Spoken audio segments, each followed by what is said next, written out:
Bismillahirrahmanirrahim and Assalamu alaikum to all of you. Today basically it is lecture number 3 and we are going to study a new model that is named as GAPS model of service quality. In previous two lectures we were discussing about products and services. Actually we understand that what is basically the services.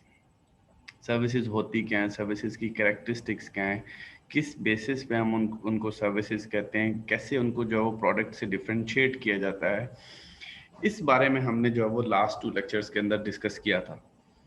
और हमने ये जो वो discuss किया था कि कौन कौन सी ऐसी क्वालिटीज़ हैं, कौन कौन सी ऐसी फीचर्स हैं, कौन कौन सी ऐसी कैरेक्टरिस्टिक्स हैं जो कि रिक्वायर्ड होते हैं to come into service industry, कौन कौन से ऐसे करियर्स हो सकते हैं इन सर्विस इंडस्ट्री के, जो वो अगर आप सर्विस के अंदर आ रहे हैं तो उसके अंदर कौन कौन से करियर ऑप्शंस आपके पास हो सकते हैं। फिर हमने ये भी कहा था कि it is basically tangibility spectrum और इनटेंजिबिलिटी स्पेक्ट्रम के जब हम जो वो सर्विसेज की बात कर रहे हैं तो we are moving towards more likely towards intangibility, हम जो वो इंटेंजिबिलिटी की तरफ मूव कर रहे हैं। प्योरली इंटेंजिबल और प्योरली टेंजिबल वाला कॉन्सेप्ट कम होता जा रहा है क्योंकि अब मिक्सअप जो है वो आपको लेके चलना पड़ता है। Even we discussed that even your transport industry, अब जो वो obviously there are physical buses and many other things, but उनकी जो प्रोडक्ट है जो वो ऑफर कर रहे हैं, जो वो सेल कर रहे हैं, दैट आर बेसिकली सर्विसेज, जिसे हम जो है वो ट्रांसपोर्टेशन सर्विसेज बोलते हैं। इसी तरह से फूड इंडस्ट्री के अंदर ये सबसे बड़ी एग्जांपल है फूड इंडस्ट्री की, कि जब आप फूड इंडस्ट्री की बात करते हैं तो वहाँ पे जो वो the food items are more likely towards tangible, but the expectation of the customers are more likely towards intangible things like the fast delivery or good service, neat and clean ambience और service, ठीक है। So overall जिस वजह से हम जो है वो उसको बोलते हैं कि इसको भी, इसके अंदर भी सर्विस इंडस्ट्री ने अपनी जो है वो जगह बनाई है, इवन फूड इंडस्ट्री के अंदर and even health industry purely जो वो ऑब्वियसली वो भी आपकी सर्विस इंडस्ट्री है, teaching industry and many more examples जो हमने लास्ट लेक्चर्स के अंदर डिस्कस की थी। आज के लेक्चर के अंदर हम बात कर रहे हैं बेसिकली गैप्स मॉडल की। हम डिस्कस करेंगे कि ये गैप्स मॉडल क्या है और कौन कौन से गैप्स होते हैं from service providers to the customers. So, first of all, the key objectives of this chapter is to introduce the GAPS model of service quality. Then we will also demonstrate that GAPS model is useful framework for understanding the service quality in an organization.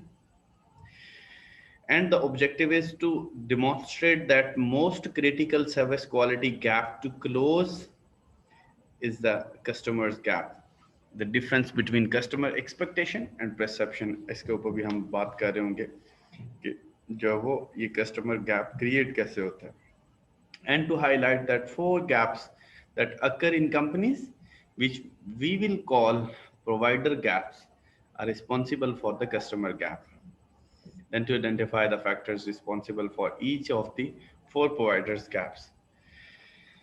सबसे पहले ये तो थे हमारे overall chapter के objective. सबसे पहले हम बात कर लेते हैं that what is actually the gaps model. ये गैप्स की एज सच कोई डिफरेंट वर्ड नहीं है, इट इज बेसिकली गैप। ये गैप क्या है? एक कॉमन इंग्लिश वर्ड है जिसको हम उर्दू के अंदर बोल सकते हैं स्पेस, या आप खला को बोलते हैं जो वो गैप, कि जहाँ पे दो चीज़ों के बीच में फासला हो उसको हम जो वो गैप बोलते हैं। ये इसको आप जो वो स्पेस बोल सकते हैं इंग्लिश के अंदर। सो ये वही वाला वर्ड है जो स्पेस या खला या डिस्टेंस के लिए जो वो यूज़ किया जाता है, उसको हम जो वो गैप बोलते हैं। सो यहाँ पे इस गैप्स मॉडल के अंदर जब हम सर्विस इंडस्ट्री की बात कर रहे हैं, सर्विस क्वालिटी की बात कर रहे हैं, तो कौन कौन से ऐसे गैप्स हैं जिन जो बेसिकली प्रोवाइडर्स गैप्स जो वो समझे जाते हैं, या जिसे कस्टमर जो वो जिसकी वजह से जो वो प्रॉब्लम के अंदर आता है या जहां जिसकी वजह से आपकी सर्विस इंडस्ट्री हर्ट होती है, वो कौन कौन से ऐसे गैप्स हैं, कौन कौन सी ऐसी रीजंस हैं, आप इनको रीजंस भी बोल सकते हैं. These gaps are basically the reasons behind any action. So there are basically 4 provider gaps. Number 1 gap जिसको हमने लिखा है the listening gap. Then the gap number 2 is service design and standards gap. Then the gap number 3 is the service performance gap. Then the gap number 4 is communication gap. So these are basically the 4 gaps that we identified through gaps model. इसको one by one detail के साथ discuss करेंगे. आज के lecture के अंदर हम first 2 gaps का जो है वो जिक्र करेंगे, the listening gap and the service design and standards gap. In 2 gaps का जिक्र आज के लेक्चर के अंदर करेंगे, बाकी इंशाल्लाह जो वो फर्दर नेक्स्ट लेक्चर के अंदर इसकी बात की जाएगी. So when we putting it all in together, it means that we have to close these gaps. और हमने इस डिस्टेंस को कम करना है, इन डिस्टेंसेस को ख़त्म करना है या मिनिमाइज करना है, ताकि ये जो गैप्स हैं ये मिनिमाइज हो सके और सर्विस क्वालिटी इम्प्रूव हो सके. जितना गैप बढ़ता जाएगा उतनी सर्विस क्वालिटी कम होती जाएगी. जितना गैप बढ़ता जाएगा उतनी आपकी सर्विस क्वालिटी कम होती जाएगी प्रोवाइडर के बीच में. और अगर ये जो वो गैप मिनिमाइज होता जाएगा, जितना गैप आप मिनिमाइज करेंगे उतना सर्विस क्वालिटी आपकी सेटिस्फैक्शन और इंक्रीज की तरफ जो है वो जाएगी.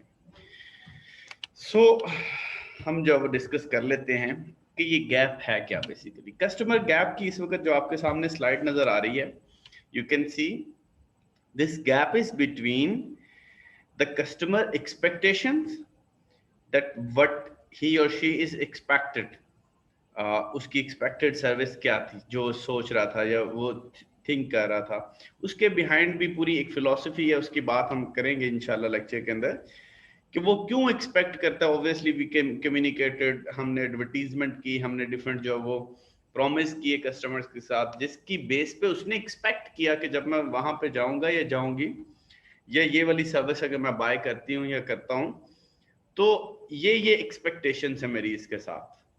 So this is what we call the expected service. And then perceived service. Perceived service is basically the experience that you gain after trying or purchasing that service.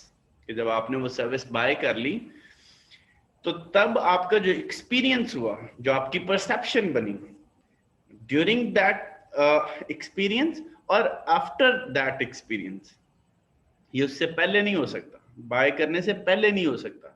ये buy करते हुए मीन्स ड्यूरिंग दैट एक्सपीरियंस और after that experience you would perceive something, कि आप उसके बारे में perception बनाएंगे, मीन्स अपनी माइंड मेकिंग करेंगे, जिसको हम परसेप्शन बोलते हैं आफ्टर कंजम्पशन. सो एक्सपेक्टेड सर्विस और परसीव्ड सर्विस, इन दोनों के बीच में जो गैप है उसको बोलते हैं customer gap. Means expected service that customer is expecting from the company and the perceived service that customer experienced after purchase or use of the service, that is basically perceived service. So इस expectation और perception के बीच में जो gap है वहां पे उसको बोलते हैं customers gap.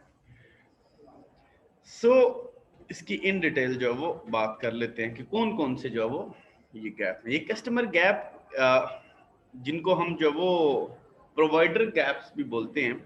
अगर प्रोवाइडर गैप 1 की बात की जाए, जो बेसिकली की फैक्टर्स हैं that are leading to the customers gap, जो रीजन बन रहे हैं.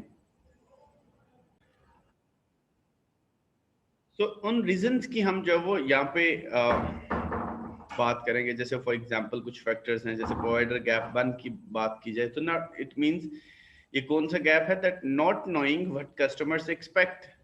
ये कब पैदा हुआ ये वाला गैप, क्योंकि हमने कहा कि कस्टमर्स एक्सपेक्टेशन, ये प्रोवाइडर गैप 1, इसकी रीजन क्या बनी आपकी, that it means that you are not knowing that what customers expect. आप जानते नहीं है कि आपका कस्टमर जो वो क्या चाहता है. मीन्स इसको अगर मजीद एलैबोरेट किया जाए तो हम ये कह सकते हैं कि you do not conducted the research or you have not basically identified the needs, wants and desires of the customers. आपने customers की needs, wants and desires को understand ही नहीं किया. So जिस वजह से ये provider gap 1 जो है वो create हो गया.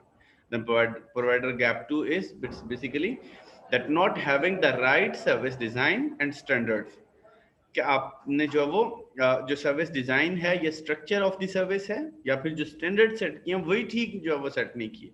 और ये भी लिंक करता है विद द प्रोवाइडर गैप 1 कि अगर आपकी रिसर्च प्रॉपर नहीं होगी, अगर आपने उसके ऊपर जो वो डेटा कलेक्ट नहीं किया, सर्विस जो है वो आपने कंडक्ट नहीं किए, तो क्या होगा कि आप जो वो कस्टमर्स को भी नहीं जान पाएंगे और उसके मुताबिक आपने सर्विस भी अच्छी डिजाइन नहीं की.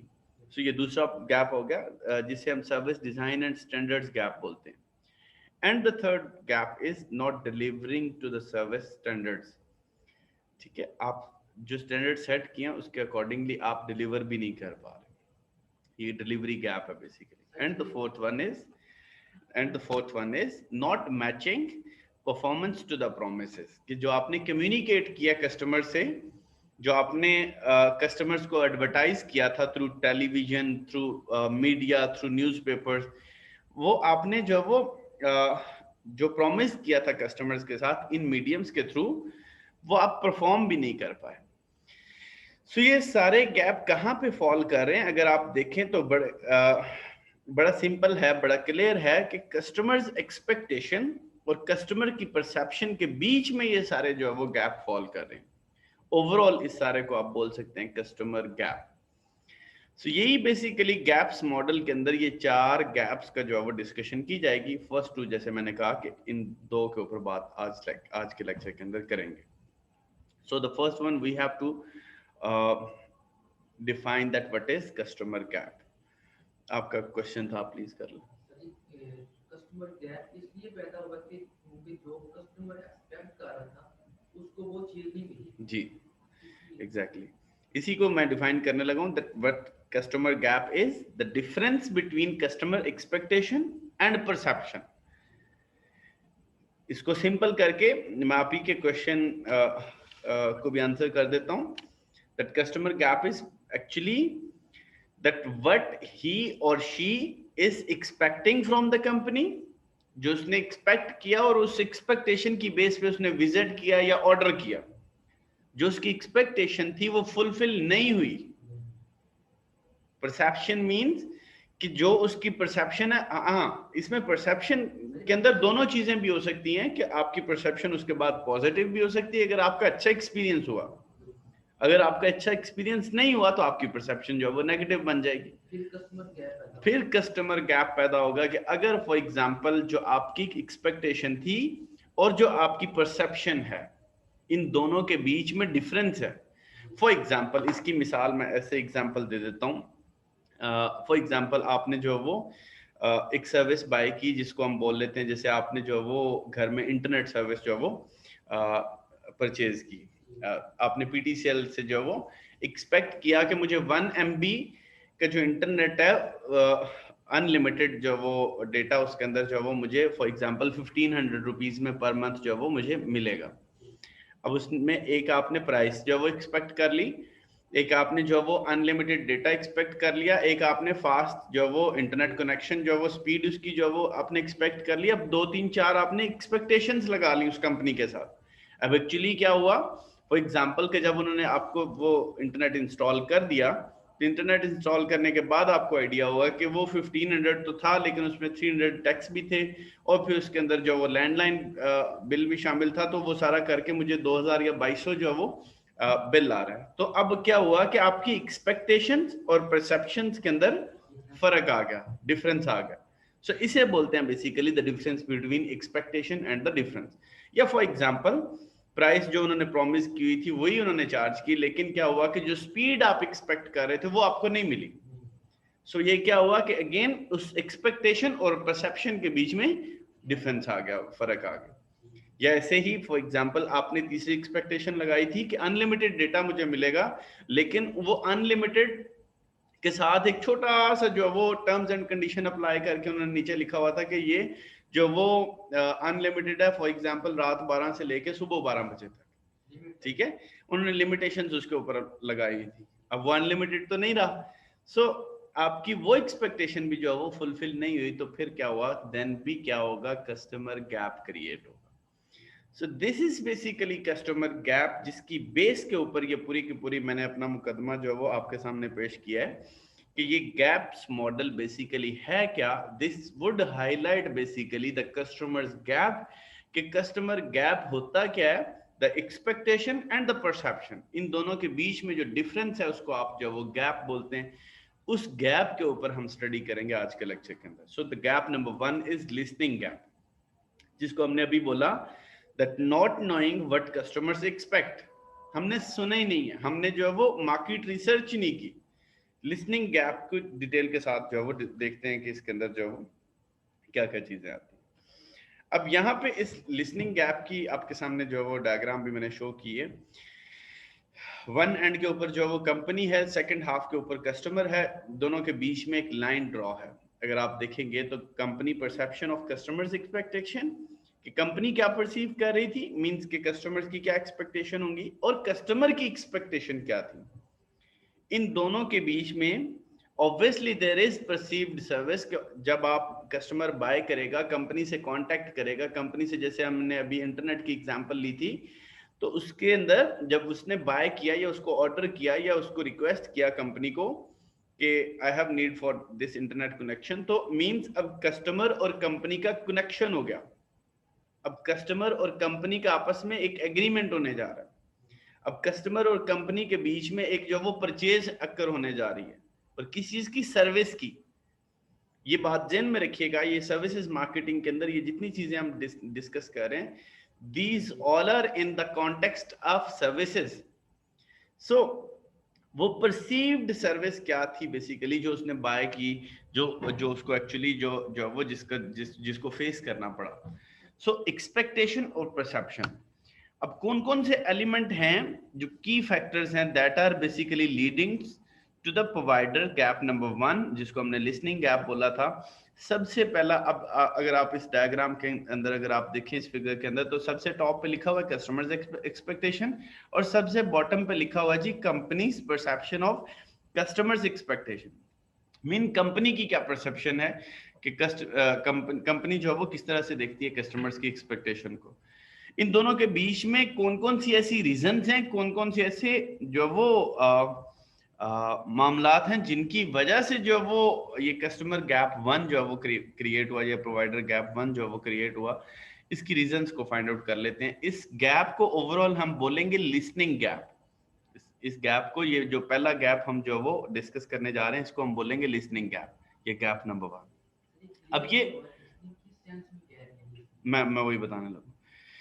अब लिसनिंग गैप है क्या, अभी थोड़ी देर पहले जैसे मैंने बताया, बड़ा अच्छा क्वेश्चन किया कि why we are saying this, that this is listening gap.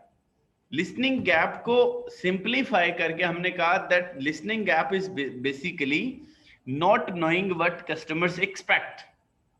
अब जब, जैसे फॉर एग्जांपल आपने जब क्वेश्चन किया या आप क्वेश्चन करने लगे थे, तो आपके क्वेश्चन सुनने से पहले मुझे नहीं पता था कि आपका कौन सा क्वेश्चन है। जब मैं सुनूंगा तो मैं क्वेश्चन का आंसर करूंगा ना। सो अगर फॉर एग्जांपल आपका मैं क्वेश्चन ही नहीं आने देता, या आप जो फॉर एग्जांपल एक्सपीरियंस कर रहे हैं इस वक्त लाइव क्लास के अंदर बैठ के, आपसे आपका क्वेश्चन जो है वो मैं फेस ही नहीं करता, तो क्या होएगा, मींस ना मुझे पता चलेगा कि जो वो आपका क्वेश्चन क्या है, ये कंफ्यूजन क्या है। ये सर्विस है ना, ये सर्विस है ना, बात को अंडरस्टैंड करें। सो लिसनिंग वहां पे एक प्रॉब्लम बन गई, that I am basically not willing to know your problem.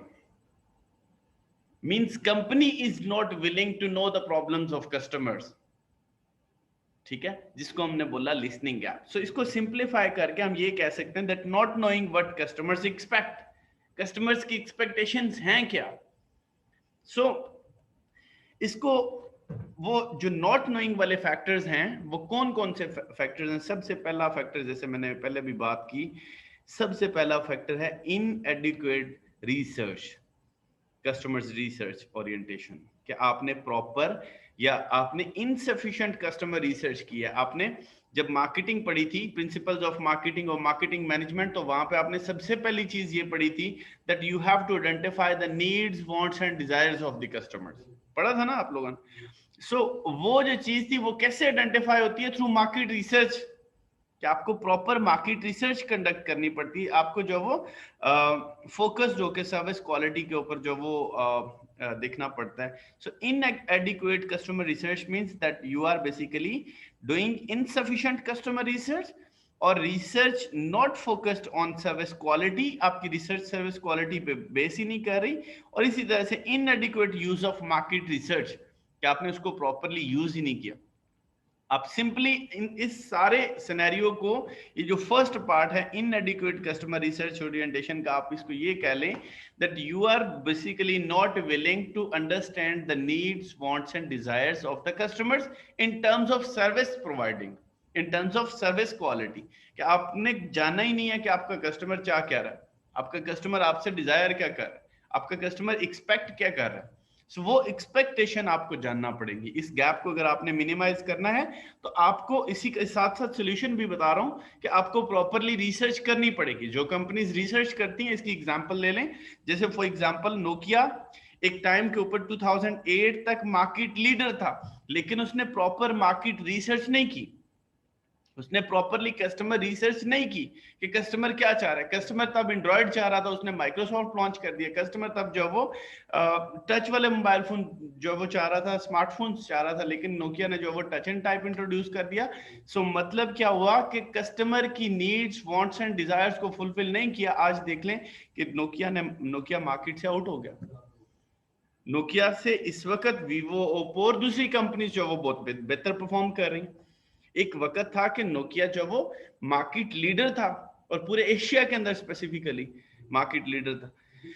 So yes, कि कंपनी ने सुना नहीं है, कंपनी ने अंडरस्टैंड नहीं किया कि कस्टमर क्या कह रहा है, कस्टमर की एक्सपेक्टेशंस को उसने अंडरस्टैंड नहीं किया। दूसरी रीजंस के ऊपर आज दूसरी रीजन ये है that lack of upward communication. अब अपवर्ड कम्युनिकेशन बेसिकली क्या होती है? सबसे पहले जब एक कस्टमर कंप्लेंट करता है या कस्टमर जब कंपनी में विजिट करता है तो वो फ्रंट लाइन एम्प्लॉइज को मिलता है। और अपवर्ड मैनेजमेंट कौन सी होती है? जिसको हम टॉप लेवल मैनेजमेंट या मिडिल लेवल मैनेजमेंट बोलते हैं ऑर्गेनाइजेशन के अंदर। अब लैक ऑफ अपवर्ड कम्युनिकेशन क्या है कि जहां पे आपका जो वो इंटरेक्शन होती है, obviously lack of interaction between management and the customer, कि आपकी कस्टमर और मैनेजमेंट की आपस में इंटरेक्शन नहीं है। एक ये रीजन, या जो इससे पहले मैंने आपको बताई कि जो आपके फ्रंट लाइन एम्प्लॉइज हैं, ये जो कस्टमर्स के साथ इंटरेक्ट कर रहे हैं, उनकी ऊपर वालों के साथ जो वो इंटरेक्शन कम है। मींस अब मिडिल लेवल मैनेजमेंट और टॉप लेवल मैनेजमेंट के साथ जो वो इंटरेक्शन कम है, जिस वजह से कस्टमर्स के प्रॉब्लम ऊपर तक पहुंचते ही नहीं है। मींस कंपनी के अंदर जो वो प्रॉपरली ट्रेवल ही नहीं कर रहे, कंपनी के अंदर जो वो उसका पता ही नहीं चल रहा।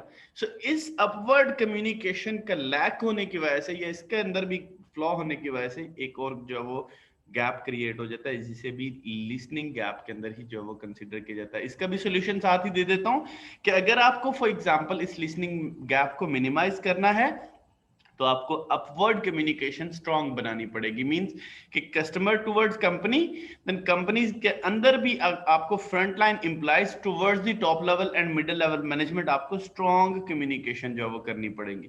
आपको लेयर्स को कम करना पड़ेगा कि आप जो वो टॉप लेवल मैनेजमेंट और जो कॉमन एम्प्लॉइज हैं उनके बीच में जो वो आपको लेयर्स को कम करना पड़ेगा कि कम्युनिकेशन करने के लिए बहुत ज्यादा अगर कम्प्लेक्सिटीज हैं तो उनको आपको मिनिमाइज करना है। And the third reason is insufficient relationship focus. Insufficient relationship focus क्या है कि आप जो वो ट्रांजैक्शनल बेस्ड जो वो रिलेशनशिप बना रहे हैं, या आप ट्रांजैक्शनल बेस्ड जो वो सर्विस डिलीवरी कर रहे हैं, आप रिलेशनशिप डेवलप नहीं कर रहे। क्योंकि मार्केटिंग तो आपकी फोकस ही इस चीज के ऊपर करती है। मार्केटिंग के अंदर भी प्रिंसिपल्स ऑफ मार्केटिंग और मार्केटिंग मैनेजमेंट के अंदर भी आपने ये पहला रूल पढ़ा था that you have to develop profitable relationship with the customers. अगर आपने प्रॉफिटेबल रिलेशनशिप कब बनता है? जब कस्टमर ट्वाइस थ्राइस बार बार आपको ही रिपीट परचेज के ऊपर जा रहा है। अगर आपका कस्टमर आपको बार बार रिपीट परचेज के ऊपर नहीं आ रहा तो इट मींस कि वो ट्रांजैक्शनल एक सेल हो गई है, जस्ट वो एक रिलेशनशिप बिल्ड नहीं हुआ। सो सर्विस क्वालिटी को इम्प्रूव करने के लिए और लिसनिंग गैप को मिनिमाइज करने के लिए आपको रिलेशनशिप बिल्डिंग करनी है। ट्रांजैक्शन बेस्ड जो वो आपको फोकस नहीं करना, आपको जो वो प्रॉपरली मार्केट सेगमेंटेशन करके कस्टमर्स की नीड्स को अंडरस्टैंड करके उनके साथ रिलेशनशिप बिल्ड करने हैं और कस्टमाइज्ड सर्विस की तरफ जो वो जाना है। And the last reason in listening gap is basically inadequate service recovery. क्योंकि ये सर्विस रिकवरी क्या चीज है, जब कस्टमर कंप्लेन करता है सो उस कंप्लेन के अगेंस्ट जो वो क्या होता है कि आपको उसको रिजॉल्व भी करना होता है कि कस्टमर की जो कंप्लेंट्स हैं वो कितने अरसे में रिकवर हो रही हैं, या वो उसका एक्सपीरियंस जो वो कैसे नेगेटिव से जो वो पॉजिटिव के अंदर कितने अरसे में बदल रहा है। सो वो जो फेलियर्स हैं उनको आपने प्रॉपरली इमेंड करके उनको आपने जो पॉजिटिविटीज के अंदर जो वो बदलना है, या उसका एक्सपीरियंस अगर पहली दफा बुरा हो गया तो आपने उसको कन्वर्ट करना towards the positivities. So service recovery जैसे प्रोडक्ट की रिकवरी कैसे होती है, आपका फॉर एग्जांपल मोबाइल फोन था, मोबाइल फोन खराब निकल आया, या आपको इसके अंदर कोई फीचर जो वो कंपनी ने जो प्रॉमिस किया हुआ था वो इसके अंदर नहीं है, तो कंपनी के पास आप कंप्लेन लेके गए, कंपनी ने इसको ठीक कर दिया, इट मींस के प्रोडक्ट रिकवर हो गई। सेम ऐसे ही सर्विस के अंदर भी आप सर्विस रिकवरी आपने करनी होती है। अगर आप इनएडिक्वेट हैं मींस आप जो वो प्रॉपर सर्विस रिकवरीज नहीं कर रहे, तो आप इनएडिक्वेट सर्विस रिकवरी कर रहे हैं। सो ये सारी रीजंस हैं जो गैप नंबर 1 क्रिएट कर रही हैं, जिनको हमने बोला this is basically listening gap. So overall इसको सम अप करें तो हम ये कह सकते हैं द रीजंस और the causes behind the listening gaps are basically inadequate customer research, और रिसर्च ओरिएंटेशन आपकी कम है, या आप प्रॉपरली कस्टमर की नीड्स वांट्स एंड डिजायर्स को अंडरस्टैंड नहीं कर रहे। देन इसी तरह से आपकी अपवर्ड कम्युनिकेशन जो वो स्ट्रांग नहीं है कंपनी के अंदर। Then the third reason is insufficient relationship focus, and the last is inadequate service recovery. So this was basically the gap number 1। ये मार्केट रिसर्च की एग्जांपल ले लें, जैसे डाइनर्स की एग्जांपल लें, तो डाइनर ने बड़े सक्सेसफुल वे के अंदर अपने आप को लॉन्च किया विद इन लेस टाइम। अगर आप देखें तो बहुत कम टाइम के अंदर उन्होंने एक सक्सेसफुल ब्रांड के तौर पे इमर्ज हुए पाकिस्तान के अंदर। तो ये अच्छी एक्सीलेंट मार्केट रिसर्च की जो वो एग्जांपल है। सो इसी तरह से प्रोवाइडर गैप 2 के ऊपर आ जाते हैं, जिसको बोलते हैं service design and standards gap. अब यहाँ पे देखिएगा कि गैप नंबर 1 के अंदर जो डिफरेंस था ये था कस्टमर और कंपनी के बीच में, कि कस्टमर ने एक एक्सपेक्टेशन रखी, फिर इसी तरह से कंपनी की एक जो वो परसेप्शन है, इन दोनों के बीच में कहीं पे जो बाइंग एक्सपीरियंस है, जिसको हम परसीव्ड क्वालिटी या परसीव्ड सर्विस बोलते हैं या परसेप्शन ऑफ द कस्टमर बोलते हैं, वो after using the experience means दोनों इंटरेक्ट हुए कस्टमर और कंपनी, तो इसके बीच में गैप क्रिएट हुआ। लेकिन जो गैप नंबर 2 है that is basically in between company and company, वो कस्टमर के बीच में नहीं है, वहां कस्टमर तक पहुंचने से पहले वाला गैप है। सो अब इसको मैं समझाता हूं कि ये कैसे। अब देखिएगा कि इस बेसिकली गैप को बोलते हैं service design and standards gap. ये कंपनी ने जो बेसिकली जो उसकी परसेप्शन थी फॉर द कस्टमर्स, मींस जो उसकी रिसर्च एंड डेवलपमेंट थी, जो उसने अंडरस्टैंड किया मार्केट को, ये जो मार्केट सर्वे किया, उसकी बेस पे उसने स्टैंडर्ड सेट करने होते हैं कि हम जो वो ये स्टैंडर्ड जो वो परफॉर्म करेंगे, ये हमारी सर्विस क्वालिटी होगी। अब अगर उसकी मार्केट रिसर्च बेस अच्छी नहीं है, जैसे हम पहले बात कर रहे थे गैप नंबर 1 के अंदर, अगर उसकी इनएडिक्वेट रिसर्च है तो इट मींस कि उसके स्टैंडर्ड्स अच्छे सेट नहीं हुए।